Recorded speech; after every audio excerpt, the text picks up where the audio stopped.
Bien, ya os lo decíamos antes, hoy vamos a hablar de términos que os resultarán familiares. Pompeya, Vesubio, algunos estarán diciendo, sí, nombres de pizzerías, efectivamente.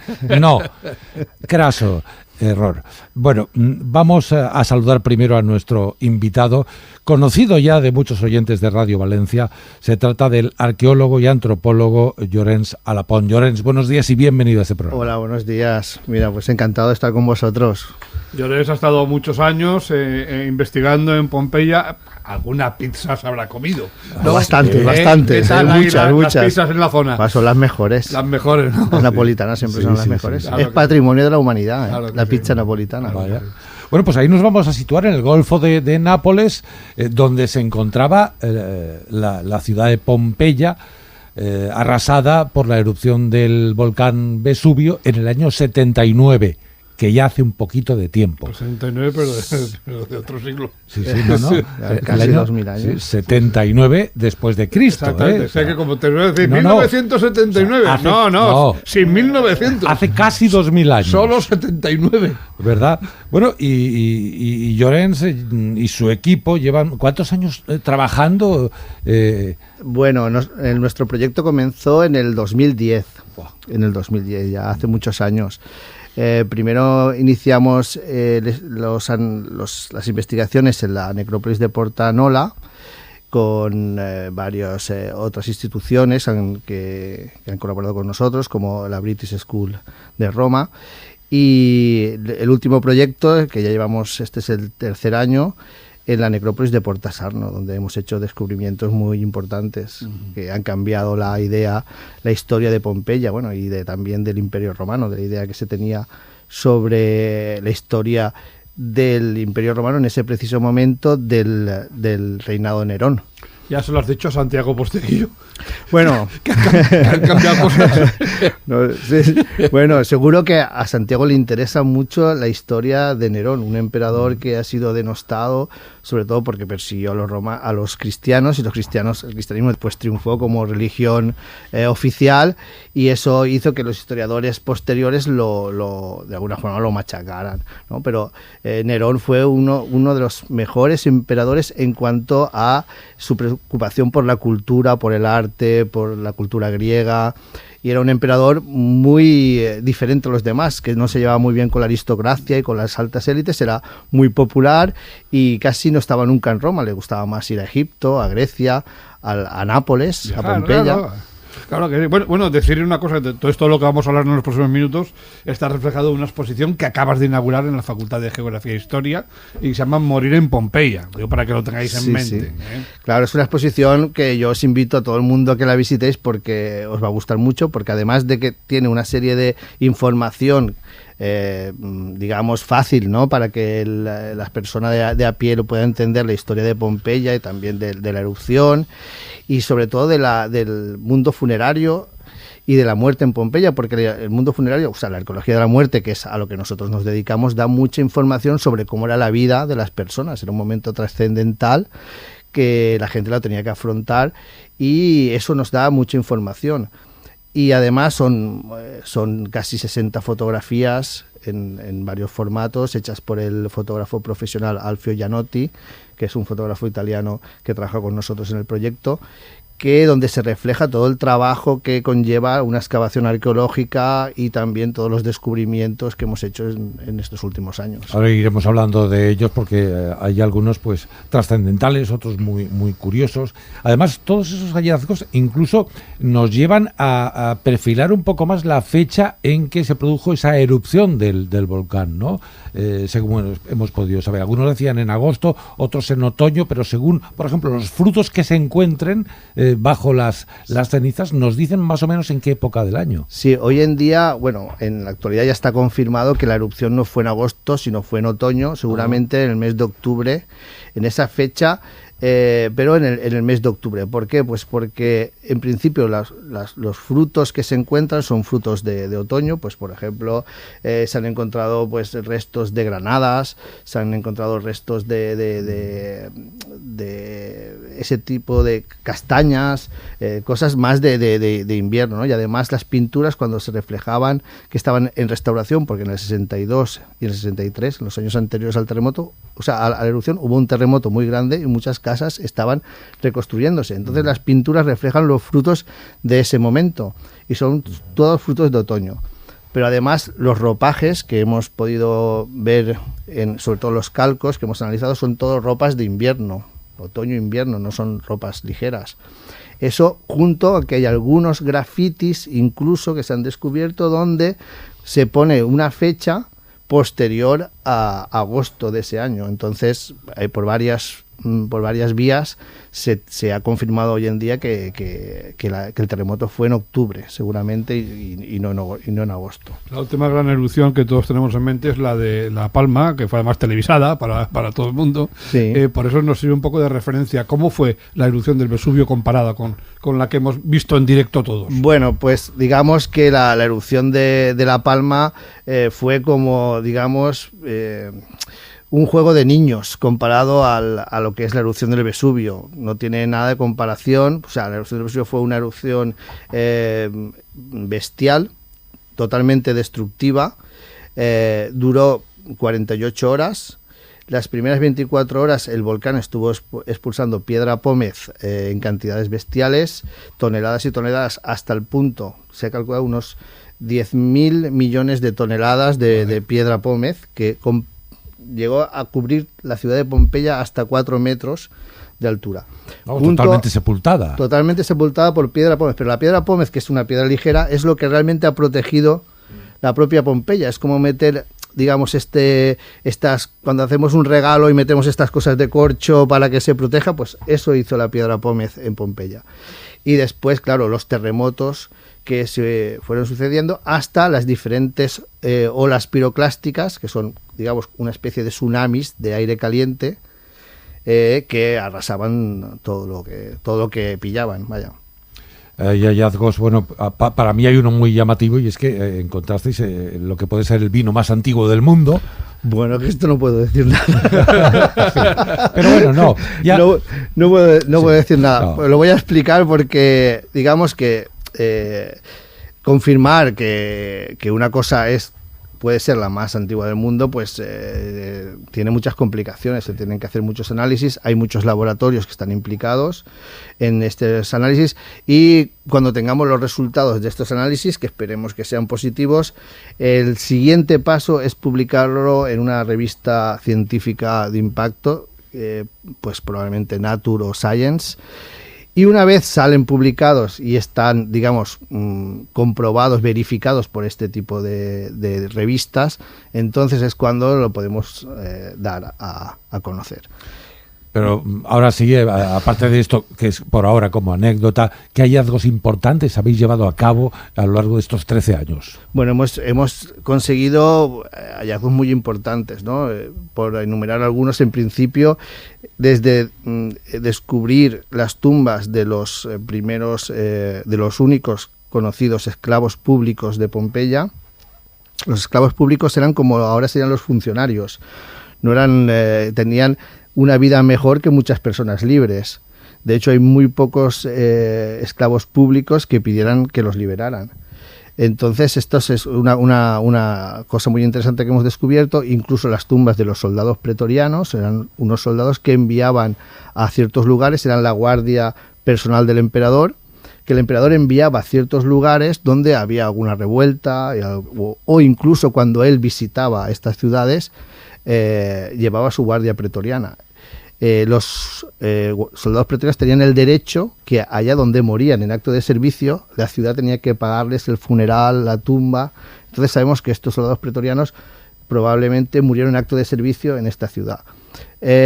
Esto nos da también información sobre el momento crítico que está viviendo Pompeya en ese momento, que es básicamente dos. Uno que es en los terremotos del 61 y el 62, donde se destruye gran parte de Pompeya, y sabemos donde hay ciertos pillajes, gente que intenta apropiarse de ciertas propiedades, incluso público, y entonces el emperador envía a los pretorianos para que esto lo ponga en calma.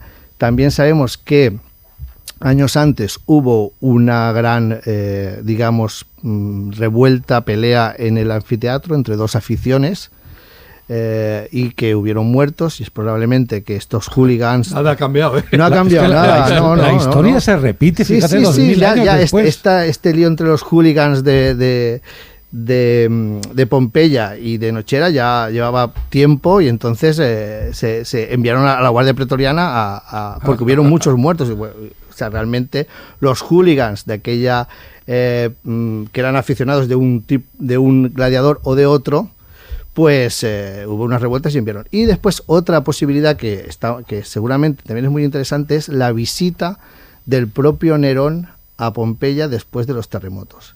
Sabiendo que los pretorianos acompañaban a Nerón, es posible que esta guardia pretoriana estuviese destacada en Pompeya, porque Nerón visitó asiduamente Pompeya durante los años del terremoto. Llorense, las imágenes más icónicas de Pompeya son los cuerpos, iba a decir petrificados, no creo que la expresión no es correcta, pero bueno, todos sabemos a lo que nos referimos, los cuerpos de las personas que murieron cuando la erupción del volcán, y además con los rostros y la expresión de angustia, del terror de ese momento. ¿Tú has tenido ocasión de trabajar con estos cuerpos? Sí, porque parte de nuestra investigación es también el análisis de los cuerpos que se conservan en estos calcos de yeso. Realmente parecen como estatuas, porque nosotros vemos el exterior, ¿no? El exterior está hecho con yeso, pero en el interior se conserva el esqueleto, el cuerpo humano de la persona, ¿no? Esto se ha logrado... Que no está petrificado totalmente como algunos piensan, claro. No es ninguna petrificación, vale. Ni es un cuerpo petrificado, realmente es como un molde del exterior del cuerpo. O sea, estas personas murieron durante la erupción del Vesubio, casi todos por la asfixia, por inhalar gases tóxicos y venenosos expulsados por la propia erupción, y yacen en una especie de arcilla, que esta arcilla se endurece por el calor.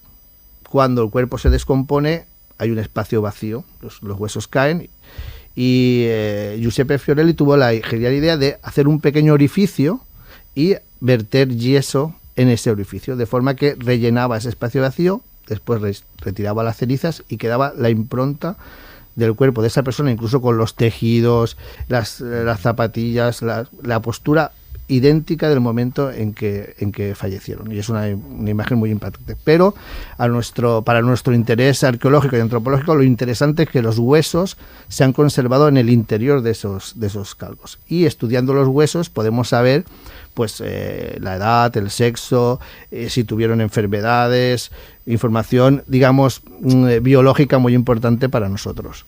Claro, es que vuestras investigaciones nos han ayudado a saber cómo vivían, qué comían, en fin, tantos y tantos detalles. Mucha información. Sí, porque realmente nosotros estudiamos, digamos, de una forma global, holística, todo lo que es el entorno de la muerte, ¿no? Desde el fallecimiento, las liturgias, los rituales, pero incluso también pues los huesos enterrados en esas urnas, porque además la mayoría de enterramientos que hay en Pompeya son cremaciones. Entonces lo que nosotros hacemos es estudiar los fragmentos del cuerpo incinerado de la persona. A veces en cada cremación, cada urna, podemos contabilizar entre 600 y 1200 fragmentos de cremación que nosotros analizamos uno a uno, fotografiamos, estudiamos, identificamos para poder reconstruir el perfil biológico de esas personas. Que por cierto estaban un poco mal de los huesos, ¿no? Por el flúor de las aguas. Bueno, sí, la fluorosis sí que se ha podido ver en muchos, por ejemplo, en estudios que se han hecho sobre los huesos de los calcos de Pompeya. Tenéis que tener en cuenta también que muchas de las conducciones de agua eran de plomo. Claro. Entonces sí. Es la de cosas que nos dicen precisamente todas las investigaciones, que además son costosas. En vuestro caso lleváis 13 años, pero es que esto es pasito a pasito. Sí. No, es una labor, y también debo decirlo, ¿no? Que lo que se suele ver es las excavaciones de, digamos, cómo estamos trabajando sobre el yacimiento, pero digamos que un mes de excavación son casi 8 meses de trabajo en el ordenador, en los laboratorios. Digamos, la información, la documentación que nos proporcionan en esa excavación es casi el triple del tiempo que nosotros estamos dedicando a trabajar en el campo. Pero Jones, claro, como estamos hablando de una ruina, la de Pompeya, que pensamos que deben ser de las más, o de las más estudiadas del mundo, pensamos que ya está todo descubierto ahí y creo que aún queda por trabajar, por descubrir y sigue apareciendo información nueva, ¿no? Claro, porque Pompeya ha tenido un proceso de excavación. Probablemente Pompeya fue el primer yacimiento arqueológico excavado en el mundo con las excavaciones borbónicas, pero el problema es que estas excavaciones no se han excavado, digamos, con la metodología que se utiliza ahora. No les interesaba la estratigrafía, no les interesaba, digamos, los huesos, solo les interesaba pues las estatuas, los mármoles, los objetos preciosos. Entonces, sobre, digamos, escultura y tal, podemos tener mucha información, pero no tenemos ninguna información sobre la vida cotidiana, la vida de los esclavos, cómo evolucionó la ciudad. No sabemos casi nada de los rituales funerarios, de las tumbas, porque era una parte que apenas les interesaba en las excavaciones antiguas. Nuestro trabajo es casi reexcavar las excavaciones antiguas que se hicieron sin una metodología adecuada, con las últimas metodologías, últimos avances, y claro, sirve para dos cosas. Una, para que aquellas excavaciones que se hicieron en el pasado entren en contexto, se puedan documentar correctamente, y además para poder extraer información de esas excavaciones que no se excavaron, digamos, como se está haciendo ahora. Y también una tercera parte que es muy importante es la valorización. El excavar y recuperar esas excavaciones antiguas también sirve para ponerlas al público, para que el público las conozca, para que se puedan restaurar y que se puedan también poner a la vista de las personas, porque, por ejemplo, la necrópolis de Porta Sarno era una necrópolis que hasta nuestra intervención estaba prácticamente olvidada. No se sabía nada de ella, ni siquiera los turistas no llegaban nunca a esa necrópolis, ni estaba en proceso de restauración. El poder investigar también hace que se pueda valorizar. O sea, no se puede, siempre decimos lo mismo, no se puede proteger algo que se desconoce, solo se puede proteger aquello que se conoce. Además es una visita habitual para el que viaja a Italia, pues acercarse a Nápoles y ir a visitar, con una visita guiada evidentemente, pues como aprende las cosas. Y yo hace muchísimos años, de poco ya casi me acuerdo, pero sí que me llamó la atención cómo se anunciaban los prostíbulos en las calles y luego en las casas de los nobles, de los notables, cuando traían a invitados, los retretes compartidos y compartidos totalmente, y cómo los esclavos calentaban el mármol, se sentaban a calentar el mármol para que cuando el señor de la casa y sus invitados quisieran ir al retrete, lo tuvieran ya calentito. Un buen anfitrión, ya sabes. Bueno, sobre todo Pompeya es un yacimiento muy importante para saber cómo era la vida cotidiana de las personas, digamos, desde las más altas esferas, las más altas categorías, niveles, pero hasta las personas de a pie, ¿no? La vida cotidiana. Pompeya realmente es una de las miles de ciudades romanas que había en Pompeya, en Italia o en el Imperio Romano, que eran todas iguales. La suerte es que el estado de conservación de Pompeya nos permite ver cómo era un día normal de la vida de un romano cualquiera, y allí la erupción selló esa ciudad en un día determinado, donde tú puedes ver cómo estaban los braseros encendidos, cómo la gente había acudido a los bares, a los thermopoliums, a tomar el vino o a tomar unas gachas, porque Pompeya está llena de bares en cada esquina, ¿no? Es una cosa que tampoco ha cambiado mucho. Nada cambia. Ir a tomar un vino y luego a pegarte con los hooligans del otro. Sí. Es que como si viviéramos ahora. Además, el anfiteatro estaba lleno de bares alrededor, de sitio para poder prepararse antes de entrar a ver los espectáculos. Qué bueno. Oye, te quiero preguntar, después de, lleváis 13 años, tu equipo y tú trabajando allí, a nivel personal, la mayor satisfacción, el mayor hallazgo. Bueno, nosotros, digamos que para nosotros la información que podemos extraer es la mayor satisfacción.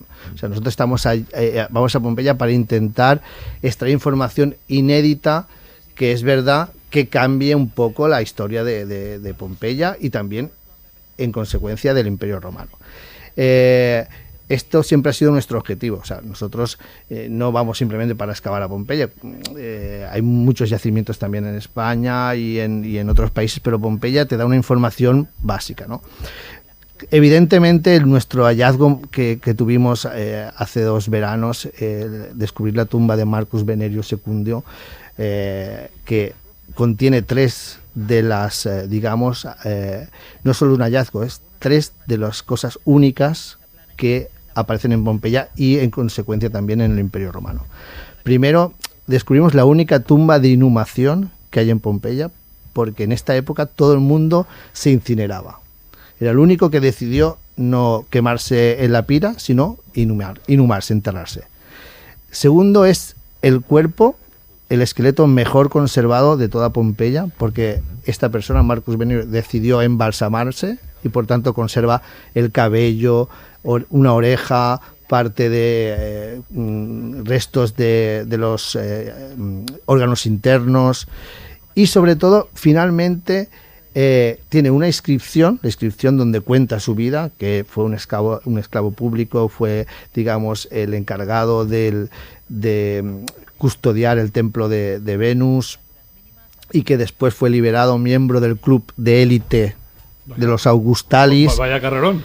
Y después, como miembro de los Augustalis, que era el club, digamos, de élite al máximo que podían llegar los libertos, decidió pagar de su bolsillo 4 días seguidos de juegos griegos y latinos, que en particular son juegos que son realmente actuaciones de canto, baile, danza o, digamos, actuaciones teatrales. Digamos que era una evergeta de la cultura, ¿no? Y entonces, estos son 3 casos únicos que nosotros, investigándolos, hemos conseguido dar una visión nueva, completamente nueva, a este momento del reinado de Nerón, un ambiente cultural particular que se evidencia. Primero, porque Marcus Venerius era un imitador de Nerón. Imita la forma de enterrarse así embalsamado, imita a la forma en que Nerón decidió enterrar a su mujer, Popea, que por cierto era de Pompeya. Segundo, decide organizar 4 días de juegos que son exactamente el tipo de juegos que organizaba Nerón, que se dedicaba sobre todo a representaciones griegas, representaciones de teatro. Entonces es un imitador de este momento. Pero lo más curioso es que probablemente Marcus Venerius fue liberado por el propio Nerón, porque Nerón sabemos que visitó el templo de Venus, donde trabajaba Marcus Venerius. No en vano, bueno, ese hallazgo pues ha tenido tremenda repercusión, desde luego que sí. Bueno, y los que vendrán, Llorens, bueno, esperemos que sí. Claro que ¿Cuándo sí. vuelves a Pompeya? Este verano volvemos. Este verano volvéis, ¿no? Sí, en julio. Pues ha sido un placer ir conociendo la labor que realizáis, importantísima, en esos restos de Pompeya, y un placer tenerte aquí, Llorens Salapont. Vamos a invitar a que nuestros amigos acudan a esa exposición. Un placer mío. ¿Hasta cuándo está la exposición? De momento está en la Facultad de Geografía e Historia. ¿Hasta cuándo? Hasta el 14 hasta el 12 de marzo, y el 13 de marzo pasará a la Facultad de Medicina. Bien, pues vale, ya haciendo... Muy bien, y el 13 de marzo aprovecho también porque el día 13 de marzo, con motivo de la inauguración de esta exposición, yo daré una conferencia que se llama Morir a Pompeya, superstición, enfermedad y destrucción. No nos la perderemos, desde luego. Invitamos a todos nuestros oyentes a que acudan. Bueno, Llorens Salapont, ha sido un placer charlar contigo. Un placer de mi parte, porque además yo, como siempre os oigo a vosotros... Para mí ha sido una satisfacción enorme poder estar en vuestro programa. Encantados de conocerte, Llorens, y tenemos ocasión de charlar más a menudo. Desde luego que sigas muy bien. Cuídate mucho. Muchas gracias. Hasta luego.